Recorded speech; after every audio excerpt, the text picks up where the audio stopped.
So guys, so kauwi ko lang galing sementeryo. Pagbalik ko dito, meron ng tuta dun sa kulungan ng aso ko, yung dating si Doxy. Kinuha to ng pamangkin ko naman dun sa Camellia.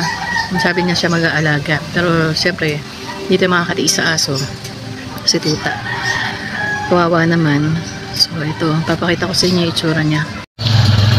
So ito guys, ang itsura niya. Ang dumi niya kanina.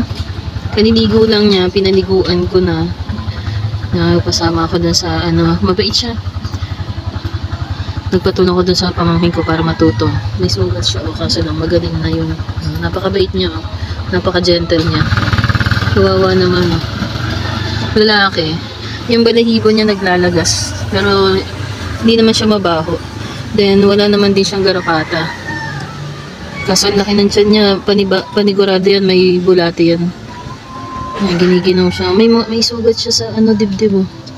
Nakikita niyo guys, may sugat pala siya. Parang ayun oh. Ayan, nakita niyo yan.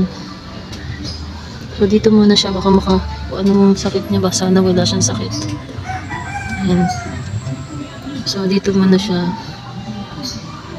para obserbahan natin.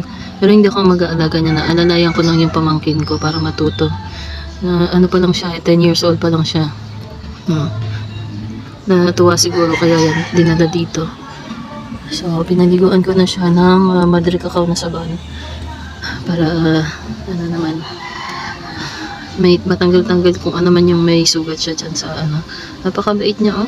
Hindi siya katulad ng iba na natatakot. Hindi siya natatakot Ito po yung video na pinapaliguan ko na siya. Dito kami sa likod ng bahay namin.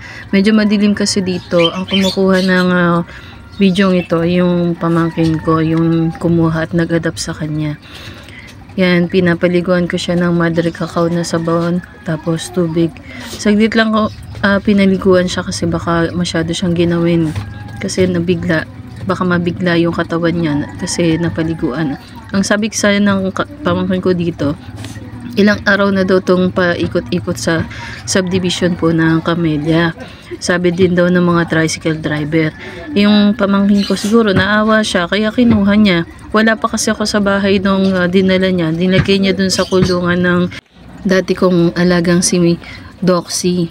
So dahil na bakante na yon, dun niya na siguro naisip na ilagay kasi naaawa siya dyan sa tutang niya.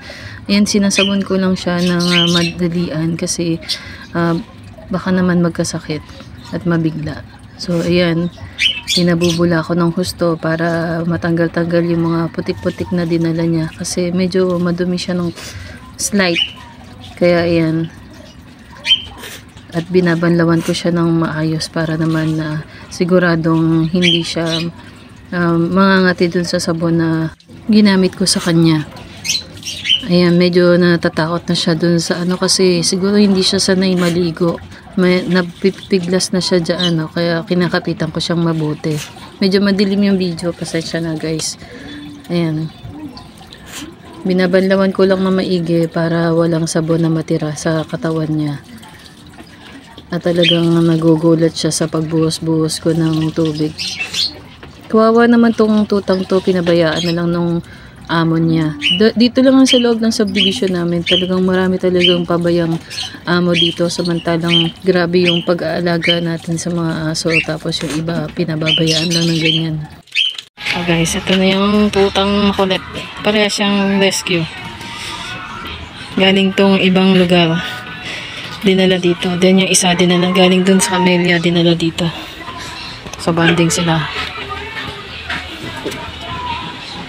Pinapago pag